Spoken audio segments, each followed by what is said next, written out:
First snow in 2024. Ayan guys, dito yung sa backyard namin. Puno na lahat ng yellow. Kakagising ko lang 9 a.m. na ng umaga.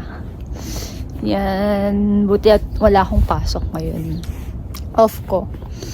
Ayan, tignan niyo yung yung mga halaman dito. Yun no, tignan yung mga halaman. Dito yung may pechay. Nalagyan na ng yelo. Wala na. Hindi na mabubuhay yan. Ito yung spring onions. Wala na din. Dito yung kangkong. May kangkong dito eh. Wala na din.